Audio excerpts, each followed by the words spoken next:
दूसरा संप्रदाय की वो जो ये आदमी है वो लोग इधर उधर से आया, फिर तोड़ फोड़ किया।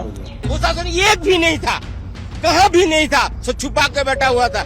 दरवाजा तोड़ दिया है, अंदर से निकल के इधर मारा है, पूरा काट दिया है। लाठी से, छुरी से, भुजाली से पूरा मारा है।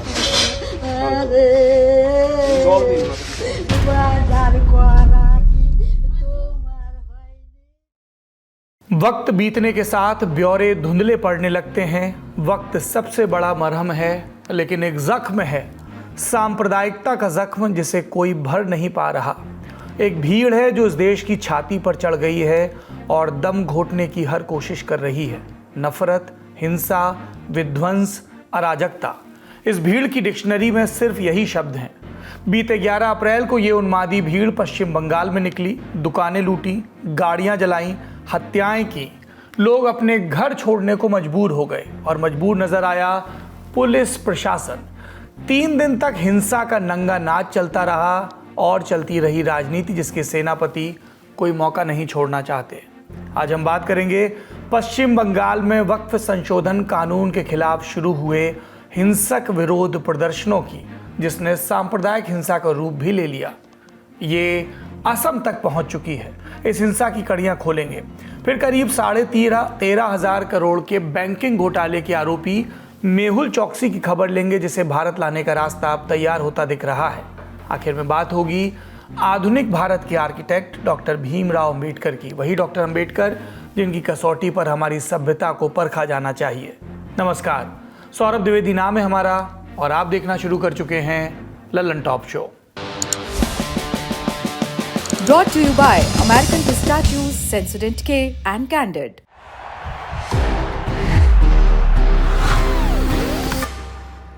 That's the power of pistachio.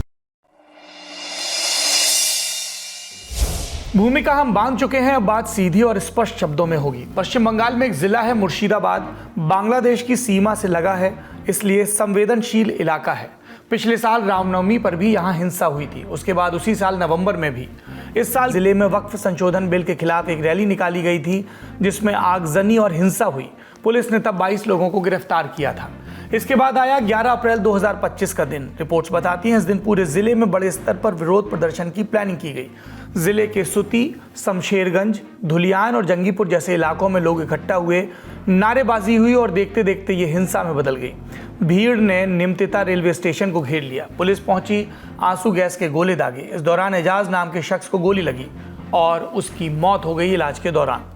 इस बीच भीड़ का आतंक जारी रहा। खबरें बताती हैं कि भीड़ ने शमशेरगंज और धुलियान ब्लॉक्स में हिंदू दुकानों और घरों को निशाना बनाना शुरू कर दिया। फिर यह हिंसा मालदा, दक्षिणी 24 परगना और हुगली जैसे जिलों में भी फैल गई। भीड़ ने पुलिस की गाड़ियों में भी आग लगाई, पत्थर फेंके, सड़कें जाम की। इस बीच राज्य की मुख्यमंत्री ममता बनर्जी का बयान आया। कहा कि देश की संसद में पारित हुए वक्फ संशोधन कानून को पश्चिम बंगाल में लागू नहीं किया जाएगा। प्रदेश में पुलिस के बड़े अधिकारी ADG law and order Javed Shamim ने प्रेस कॉन्फ्रेंस की और बताया 100 से ज़्यादा लोगों को गिरफ्तार किया जा चुका है। उन्होंने शांति बनाए रखने की अपील भी की, लेकिन इस अपील का कोई असर हुआ नहीं। 12 अप्रैल को मुर्शिदाबाद जिले में हिंसा फिर से भड़क उठी। हिंसक भीड़ ने पिता और बेटे हरगोविंद दास और चंदन दास की पीट पीट कर हत्या कर दी।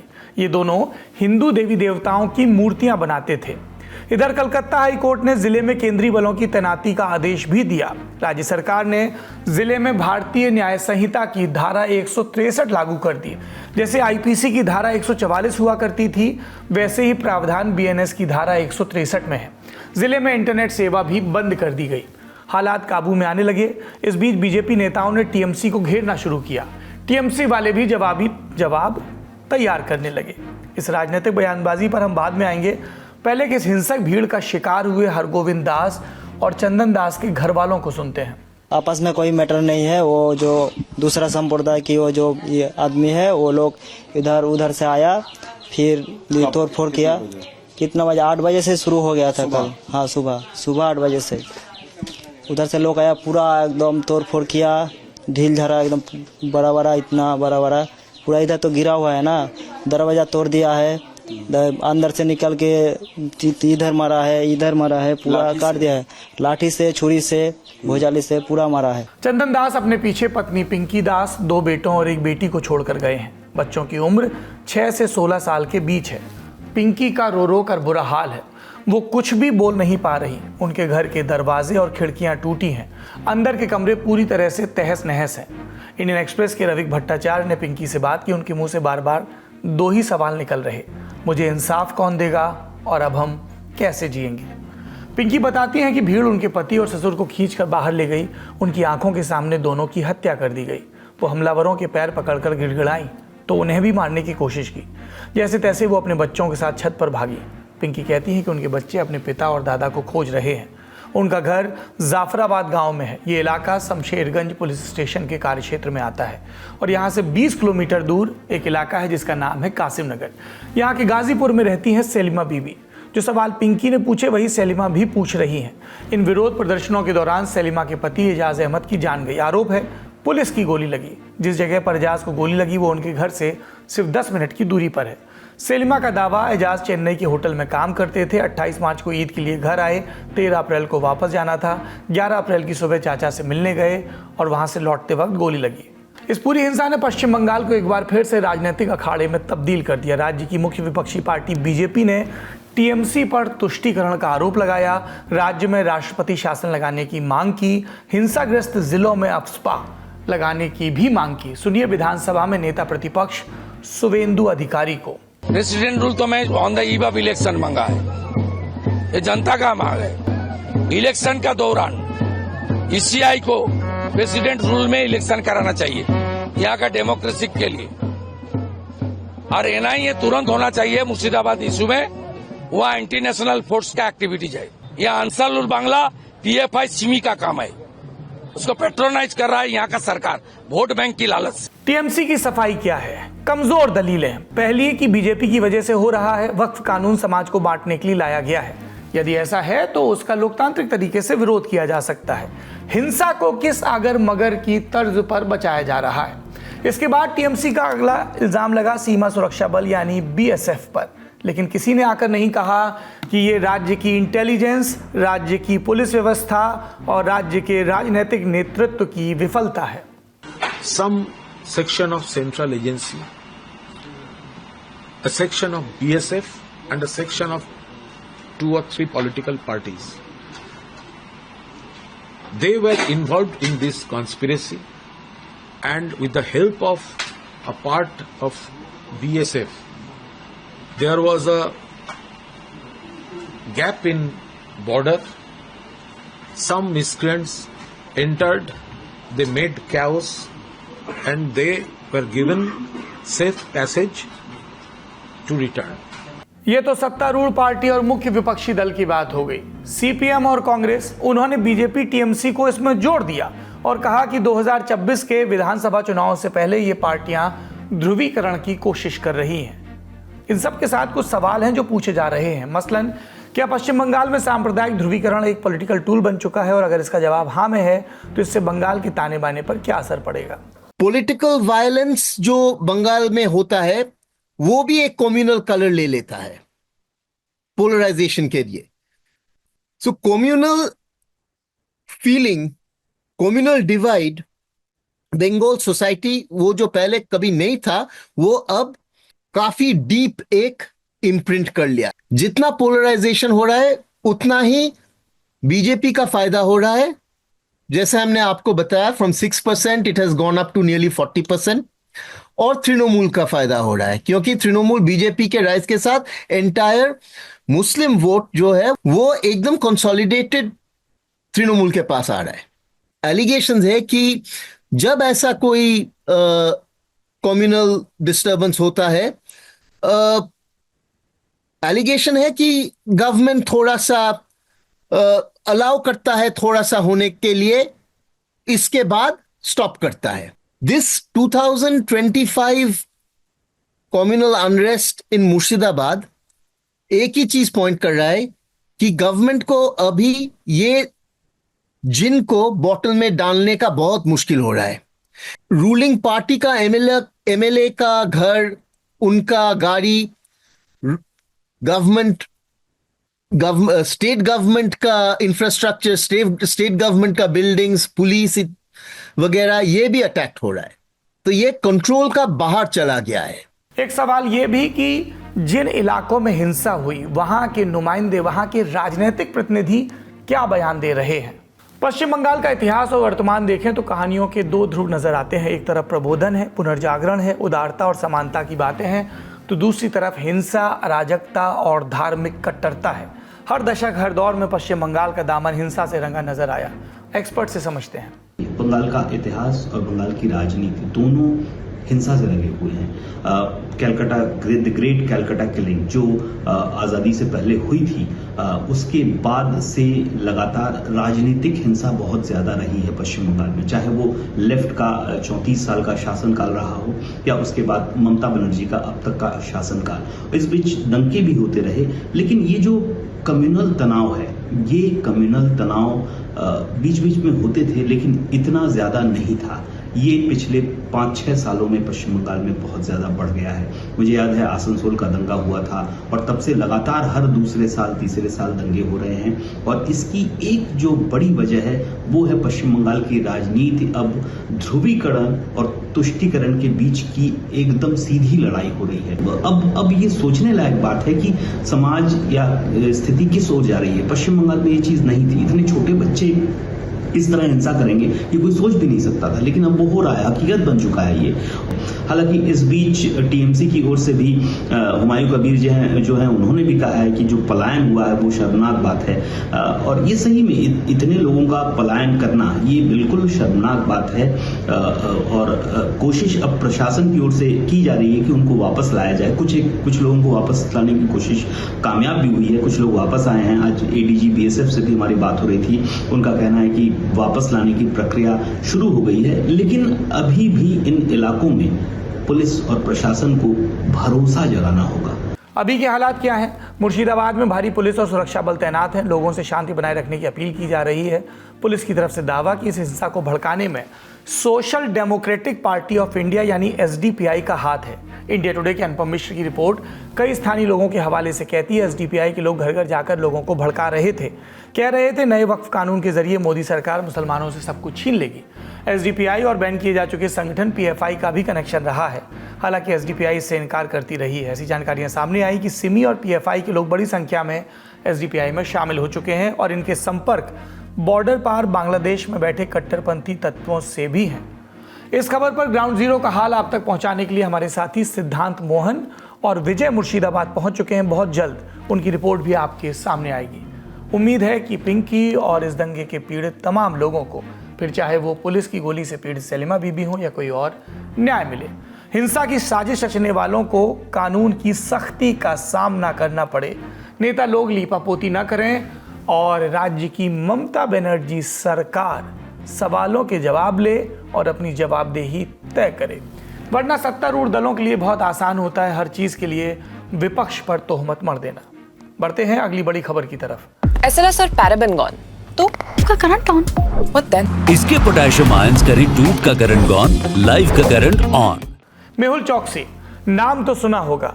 ये भगोड़ा कारोबारी भारतीय बैंकों को हजारों करोड़ का चूना लगाकर फरार हो गया था। खबर है चौकसी को बेल्जियम में गिरफ्तार कर लिया गया है। मीडिया ने सूत्रों के हवाले से खबर चलाई कि उसे 12 अप्रैल के दिन गिरफ्तार किया गया। चौकसी और उसके भतीजे नीरव मोदी पर भारत के सरकारी बैंकों से करीब 13,500 करोड़ रुपए के गबन का आरोप है। इस गिरफ्तारी के बाद कुछ सवाल भी बचे हैं। मसलन सबसे बड़ा सवाल बेल्जियम की धरती पर हुई इस गिरफ्तारी के बाद उसे भारत लाने में किस तरह की कानूनी अड़चनें आ सकती हैं, कितना वक्त लग सकता है। इन सवालों के जवाब तलाशेंगे। पहले जरा चौकसी के कारनामों पर नजर डालते हैं। मुंबई में पैदा हुआ मेहुल चौकसी कॉलेज की पढ़ाई पूरी करने के बाद फैमिली बिजनेस को आगे बढ़ाया। साथ मिला अपने भतीजे नीरव मोदी का। दोनों गीतांजलि नाम से हीरों का कारोबार करते थे। कंपनी की टैगलाइन ट्रस्ट फॉर एवर। लेकिन भरोसे की बात करने वाले चौकसी मोदी ने पंजाब नेशनल बैंक को इतना चूना लगाया कि उसे रुपए में नहीं डॉलर में बताया जाता है। तकरीबन 2 अरब डॉलर यानी भारतीय रुपयों में 13 से 14 हजार करोड़ के बीच की रकम। ये करीब के बीच की, क्योंकि बाजार भाव ऊपर नीचे होता रहता है। इस खेल में ये अकेले नहीं थे। इसमें नाम आया पंजाब नेशनल बैंक के अधिकारी गोकुलनाथ शेट्टी और उनकी पत्नी आशा लता शेट्टी का आरोप लगे। इनकी मिलीभगत से मुंबई स्थित पीएनबी की ब्रैंडी हाउस शाखा से गीतांजलि ग्रुप ने लेटर ऑफ अंडरस्टैंडिंग यानी LOU हासिल किया। LOU दिखाकर आप संबंधित बैंक की विदेशी ब्रांच से पैसा उधार ले सकते हैं। ये एक छोटी अवधि का कर्ज होता है। हजारों करोड़ के गबन की योजना बना रहे मेहुल चोकसी को आने वाले खतरे की भनक पहले से थी। माना जाता है कि उसने घोटाले को लेकर आने वाली कानूनी अड़चनों को पहले भांपा। ये टाइमलाइन देखिए। नवंबर 2017 मेहुल चोकसी ने एंटीगुआ और बारबुडा की नागरिकता हासिल की। जनवरी 2018 PNB में हजारों करोड़ के घोटाले का सच सामने आया, लेकिन उससे पहले ही चोकसी ने भारत छोड़ दिया। पहले अमेरिका गया, फिर एंटीगुआ में बस गया। मई 2021 चोकसी कुछ दिनों के लिए एंटीगुआ से गायब हुआ, फिर कुछ हफ्ते बाद डोमिनिका में स्थानीय पुलिस ने उसे गिरफ्तार किया। डोमिनिका की अदालत ने उसे मेडिकल आधार पर जमानत दी और वो वापस एंटीगुआ लौट आया। उसने प्रत्यर्पण की प्रक्रिया को और उलझा दिया इस हरकत से। मार्च 2023 इंटरपोल ने चोकसी के खिलाफ रेड कॉर्नर नोटिस हटाया। इससे भारत की अंतर्राष्ट्रीय स्तर पर उसकी गिरफ्तारी की कोशिशें कमजोर हुई। फरवरी 2024 चोकसी के वकील के मार्फत जानकारी सामने आई कि वो बेल्जियम के एंटवर्प शहर में है और ब्लड कैंसर का इलाज करवा रहा है। अप्रैल 2025 मेहुल चोकसी को बेल्जियम के एंटवर्प शहर के एक हॉस्पिटल से गिरफ्तार किया गया। बेल्जियम में गिरफ्तारी के बाद अब उसके प्रत्यर्पण की प्रक्रिया शुरू हो गई है। कागज तैयार हो रहे हैं, लेकिन मीडिया रिपोर्ट बता रही है चोकसी स्वास्थ्य कारणों से जमानत मांग सकता है। उसकी गिरफ्तारी के बाद उसके वकील विजय अग्रवाल का बयान सामने आया। टाइम्स ऑफ इंडिया में छपी रिपोर्ट के मुताबिक अग्रवाल ने कहा, अभी वे यानी मेहुल चोकसी जेल में हैं। यहाँ पर हम जमानत नहीं मांग सकते क्योंकि आगे की प्रक्रिया सीधे एक अपील से शुरू होती है। हम अपील के दौरान मांग करेंगे कि उन्हें हिरासत में न रखा जाए और वे प्रत्यर्पण को चुनौती दे सकें। अग्रवाल ने कहा कि अपील के दौरान हम मुख्य तौर पर 3 दलीलें रखेंगे। चोकसी भागने का जोखिम नहीं उठाएगा, वो गंभीर रूप से बीमार है और कैंसर का इलाज करवा रहा है, और ये मामला राजनीतिक रूप से प्रेरित है और भारत में जेल की स्थिति खराब है। ऐसे में मामला फंस सकता है। इसलिए भारत और बेल्जियम के बीच मौजूद प्रत्यर्पण संधि की बारीकियों को समझना होगा। ये हत्या, बलात्कार और धोखाधड़ी जैसे गंभीर अपराधों के लिए भगोड़ों को सौंपने की इजाजत देती है, लेकिन संधि ये भी कहती है कि किसी भी हालत में प्रत्यर्पण तभी होगा जब अपराध दोनों देशों के प्रत्यर्पण कानूनों के तहत सजा योग्य हो। इस मसले पर पंजाब नेशनल बैंक घोटाले के विसिल ब्लोअर हरि प्रसाद का बयान भी सामने आया। उन्होंने कहा, प्रत्यर्पण इतना आसान नहीं होगा। It's unbelievable and how he got caught in Belgium. So it's very important now to not only get him back to India, but also it's most important is to get back the money he looted. Ultimately, that is what India needs, apart from getting Mehul Choksi back home. देखने वाली बात कि क्या भारतीय एजेंसियां मेहुल चोकसी को वापस लाकर सजा दिला पाने में कामयाब होंगी। चोकसी की तरफ से एक बड़ी दलील ये दी जाएगी कि वो कैंसर पीड़ित है और यात्रा नहीं कर सकता। बदले में भारतीय एजेंसियों का भी सवाल सामने है, जब यात्रा नहीं कर सकता तो एंटीगुआ से बेल्जियम कैसे पहुंचा। एक सवाल और कि लंदन की जेल में बंद चोकसी का भतीजा नीरव मोदी कब भारतीय एजेंसियों के शिकंजे में आएगा। बात हो रही है एजेंसियों की, कानून की। कानून जुड़ा है भारत के संविधान से और आज है संविधान निर्माता डॉक्टर भीमराव अम्बेडकर की 134वीं जयंती। हम सब उन्हें बाबा साहब के नाम से जानते हैं। देश के अलग अलग हिस्सों में अलग अलग अंदाज में जयंती मनाई जा रही है। केंद्र और राज्य सरकारों ने भी बाबा साहब को श्रद्धांजलि अर्पित की। सुबह संसद भवन परिसर में प्रेरणा स्थल पर राष्ट्रपति द्रौपदी मुर्मू, उपराष्ट्रपति जगदीप धनखड़, प्रधानमंत्री नरेंद्र मोदी, लोकसभा अध्यक्ष ओम बिरला ने बाबा साहब की प्रतिमा पर पुष्पांजलि अर्पित की। इस दौरान सरकार के कई मंत्रियों के साथ नेता विपक्ष राहुल गांधी, कांग्रेस अध्यक्ष मल्लिकार्जुन खड़गे और सोनिया गांधी के साथ दिल्ली की सीएम रेखा गुप्ता भी मौजूद थी। कुछ इस तरह की तस्वीरें दूसरे राज्यों से भी आईं। देश के बाहर अमेरिका के न्यूयॉर्क के मेयर एरिक एडम्स ने केंद्रीय मंत्री रामदास अठावले की मौजूदगी में एक प्रस्ताव पर दस्तखत किए। इसके मुताबिक न्यूयॉर्क सिटी के इतिहास में पहली बार 14 अप्रैल को अम्बेडकर दिवस के रूप में घोषित किया गया है। यहीं पर इसी न्यूयॉर्क शहर में कोलंबिया यूनिवर्सिटी है, जहां से बाबा साहब ने पढ़ाई की थी। अम्बेडकर के बारे में बहुत सी बातें हो चुकी हैं। महान सत्याग्रह में उनका योगदान, मनुस्मृति को जलाना, पूना पैक्ट में गांधी के साथ बहस, संविधान बनाने की प्रक्रिया में उनके प्रयास और बौद्ध धर्म में उनका मतांतरण। लेकिन हम आज आपको कुछ और बताएंगे। उनके बारे में फैलाए जा रहे कुछ झूठ का पर्दाफाश। पहला झूठ, अम्बेडकर संविधान को जलाना चाहते थे। हकीकत, 1953 में अम्बेडकर ने यह बात गुस्से में राज्यसभा में कही थी। ये एक रिटॉरिक था। संदर्भ ये कि अम्बेडकर ने कनाडाई संविधान की तरह भारत के गवर्नर को भी अधिकार दिए जाने की वकालत की ताकि भाषाई अल्पसंख्यकों की रक्षा हो सके। संदर्भ के साथ उनके कथन को देखना चाहिए। उन्होंने कहा था, महोदय, मेरे मित्र मुझसे कहते हैं कि मैंने संविधान बनाया, लेकिन मैं ये कहने के लिए पूरी तरह तैयार हूं कि मैं इसे जलाने वाला पहला व्यक्ति होऊंगा। मैं ऐसा नहीं चाहता, ये किसी को भी शोभा नहीं देता। लेकिन जो भी हो, अगर हमारे लोग आगे बढ़ना चाहते हैं तो उन्हें ये नहीं भूलना चाहिए कि यहाँ बहुसंख्यक भी और अल्पसंख्यक भी, और वे अल्पसंख्यकों को ये कहकर अनदेखा नहीं कर सकते कि अरे नहीं, आपको मान्यता देना लोकतंत्र को नुकसान पहुंचाना है। मुझे कहना चाहिए कि अल्पसंख्यकों को चोट पहुंचाने से सबसे बड़ा नुकसान होगा। दूसरा झूठ, आरक्षण तो सिर्फ 10 साल के लिए दिया गया था। हकीकत, अंबेडकर का मानना था कि देश में जब तक आदिवासियों और दलितों के प्रति भेदभाव मौजूद है तब तक आरक्षण रहना चाहिए। गांधी और अंबेडकर के बीच 1932 में हुए पूना पैक्ट के बाद अंबेडकर ने कहा था कि 10 साल बाद इस पर रेफरेंडम होना चाहिए कि दलित इस रिजर्व सीटों के सिस्टम से खुश हैं या नहीं। तो ये समय सीमा आरक्षण की नहीं थी, ये समय सीमा उस सिस्टम के रिव्यू पर थी कि इससे बेहतर सिस्टम होना चाहिए या यही बेहतर है। तीसरा झूठ, जिस दिन कोई आदिवासी महिला भारत के सर्वोच्च पद यानी राष्ट्रपति के पद पर पहुंच जाएगी, देश में आरक्षण खत्म कर दिया जाना चाहिए। हकीकत, डॉक्टर अंबेडकर ने ऐसा कभी नहीं कहा था। प्रोफेसर हरि नारके, जिन्होंने अंबेडकर पर 5 वॉल्यूम का संपादन किया, कई बार उन्होंने कहा कि अंबेडकर के इस तरह का लिखा या बोला कोई बयान उपलब्ध नहीं है। डॉक्टर अंबेडकर केवल एक अकादमिक राजनेता या कानूनविद ही नहीं थे, बल्कि वो उस कसौटी का प्रतीक हैं जिस पर हमारी सभ्यता को परखा जाना चाहिए। उनकी उपस्थिति हमारे सोए हुए ज़मीर और आत्म छलावे को झकझोरती है। अंबेडकर मानते थे कि संवैधानिक संस्कृति में सत्याग्रह भी हिंसा का एक रूप ले सकता है। भेदभाव के कड़वे अनुभवों के बावजूद उन्होंने संवैधानिक तरीकों पर आस्था बनाए रखी। हिंसा के खिलाफ हमेशा खड़े मिले अंबेडकर, इसीलिए वो वर्ण वाली सामाजिक व्यवस्था के खिलाफ थे। उनका साफ मानना था इस व्यवस्था के मूल में हिंसा है और इसे खत्म किए बिना न्याय संभव नहीं। अंबेडकर की शिक्षाओं के केंद्र में एक गहरा दर्द है, एक ऐसा व्यक्ति जिसने उत्पीड़न और भेदभाव को किसी भी और व्यक्ति के मुकाबले ज़्यादा गहराई से महसूस किया, पर उन्होंने फिर भी आशा को कैसे जीवित रखा। अंबेडकर आज भी हमारे लिए एक स्थानीय चेतावनी बनकर खड़े हैं, आज भी शायद सबसे ज़्यादा प्रासंगिक हैं। अलग अलग परिस्थिति अगर बदली और इकोनॉमी में बहुत फर्क आया और कुछ जीवन में फर्क आया, तो भी जो मूल सिद्धांत है, मूल्य है, वो तो खतरे में थे तभी, आज भी खतरे में है। ये नहीं कि आज की स्थिति में कुछ ऐसा बहुत बदलाव हुआ, शायद ऐसा लगता होगा, लेकिन ये खतरा उन्होंने कहा था कि कॉन्स्टिट्यूशन इज अंडर थ्रेट, जब से वो बनी तब से अंडर थ्रेट है। जेन्युइन फॉलोअर्स है, उनको तो मालूम ही है कि ये खतरा बहुत हम ये तो कांस्टेंट हमको लड़ाई चलते ही रहेगी, स्ट्रगल चलता ही रहेगा, और स्ट्रगल अलग अलग पातली लेवल पे होगा। कुछ पॉलिटिकल स्ट्रगल है, कुछ सोशल है, कुछ इंटेलेक्चुअल और कल्चरल फील्ड में है भी है, और जिस क्षेत्र में आप काम करते हैं उस क्षेत्र में आपको स्ट्रगल करना है। ये नहीं कि सभी चीज़ हम एक व्यक्ति कर सकता है। को जिस क्षेत्र में हम काम कर रहे हैं, एजुकेशन में हो, कल्चरल फील्ड में हो, तो उस क्षेत्र में हमको तो स्ट्रगल करता ही रहना है। अगर आप अंबेडकर के बारे में इजी टू रीड चीज़ें चाहते हैं तो ये 5 किताबें ज़रूर पढ़ें। पहली है becoming Baba Saheb, birth to Mahad. इसमें बाबा साहब की 1891 से 1929 तक की जीवन यात्रा को 15 अध्यायों में समेटा गया है। बचपन, पढ़ाई के लिए लंदन जाने, फिर वापस भारत लौटने में आई कठिनाइयों समेत सामाजिक आंदोलनों के ब्यौरे मिलेंगे। दूसरी किताब अशोक गोपाल की अ पार्ट अपार्ट। इसके अलावा आनंद तेलतुंबड़े की किताब आइकोनोक्लास्ट, क्रिस्तोफ ज़ेफरलो की किताब भीमराव अम्बेडकर एक जीवनी, और गेल ऑम्बेट की किताब अम्बेडकर एक प्रबुद्ध भारत की ओर भी आपको पढ़नी चाहिए। ये थी आज की बड़ी खबरें। अब सुर्खियां। Candid dusting powder, 4 skin problems का एक expert solution. Candid dusting powder, हटा खुजली, लगा कैंडिड। प्रधानमंत्री नरेंद्र मोदी आज हरियाणा के हिसार पहुंचे। यहां उन्होंने राज्य के पहले घरेलू हवाई अड्डे का उद्घाटन किया। साथ ही कांग्रेस पर निशाना साधा और कहा कि कांग्रेस ने हाल में पास हुए वक्फ संशोधन कानून का विरोध करके वोट बैंक का वायरल फैलाया है।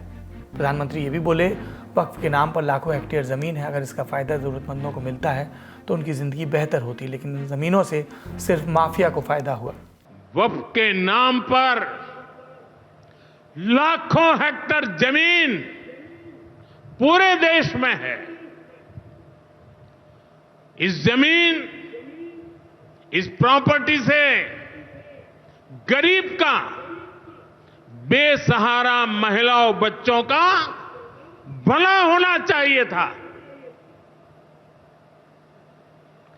और आज ईमानदारी से उसका उपयोग हुआ होता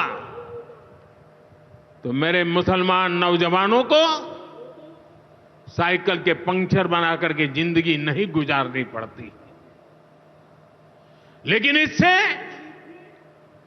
मुट्ठी भर भू माफिया का कोई भला हुआ।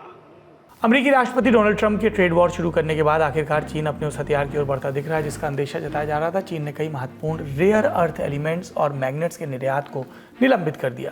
इससे पश्चिमी देशों को उन चीज़ों की आपूर्ति पर असर पड़ सकता है जो हथियार, इलेक्ट्रॉनिक्स, कारें, एरोस्पेस, सेमीकंडक्टर और कई तरह के कंज्यूमर प्रोडक्ट्स बनाने में इस्तेमाल होती हैं।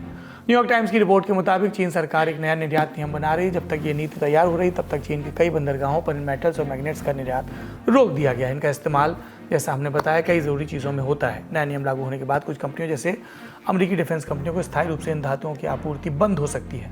ये कदम सिर्फ अमेरिका ही नहीं बल्कि उन सभी देशों पर असर डालेगा जहां पर हथियार बनाए जाते हैं या ऑटोमोबाइल की बड़ी कंपनियां यानी दुर्लभ धातुओं पर निर्भरता है। अमेरिका का दावा दुर्लभ धातुओं का स्टॉक ज़रूर है, लेकिन वो स्थायी रूप से रक्षा कंपनियों की ज़रूरतें पूरी नहीं कर सकता, क्योंकि आर्थिकी का लीडर होने के अलावा बाकी व्यवधान और प्रावधान भी हैं। तीसरी और आखिरी सुर्खी यूपी से। आरोप है कासगंज जिले में एक लड़की का उसके मंगेतर के सामने गैंगरेप किया गया। पीड़िता अपने होने वाले पति के साथ पिकनिक पॉइंट पर गई थी। आरोप है इस दौरान 8 युवक लड़की को जबरन सुनसान जगह ले गए और बारी बारी बलात्कार किया। लड़के ने विरोध किया तो उसे पीटा और बंधक बनाया। मामले में पुलिस ने 8 आरोपियों को गिरफ्तार किया है। 2 और लोगों की तलाश हो रही है, जिसमें एक युवती जो अपने मंगेतर के साथ नहर किनारे एक खेत में बैठी थी, कुछ लोगों ने उन्हें अकेला पाकर युवती के साथ बलात्कार किया एवं उसके मंगेतर से कुछ रुपए छीन लिए। घटना का त्वरित संज्ञान लेकर थाना कोतवाली पर सुसंगत धाराओं में अभियोग पंजीकृत किया गया है। इस पूरे मामले पर राजनीतिक बयानबाजी भी हुई। कांग्रेस का दावा, आरोपियों में एक बीजेपी का युवा नेता है। वहीं बीजेपी प्रवक्ता राकेश त्रिपाठी ने कहा आरोपियों की गिरफ्तारी का वीडियो शेयर करते हुए कि प्रदेश में कानून का राज है। आज का लंडन टॉप शो यहीं समाप्त होता है। अपना और अपनों का ख्याल रखिए। शुभ रात्रि। बिक्की जॉन प्यार का भूखा, काऊ के धन दौलत का नाव। अंधेरा मुझे प्रिय है, मुझे अंधेरे की औलादों से क्या नफरत होगा। फिर अपनी आजा गुफाओं में आ मेरा फेवरेट गाना है बस। आजा गुफाओं में अभी ना एक AI से बनेगा ताऊ जो एक अंधेरी गुफा के सामने खड़े हुए हैं और बोल रहे हैं आइए।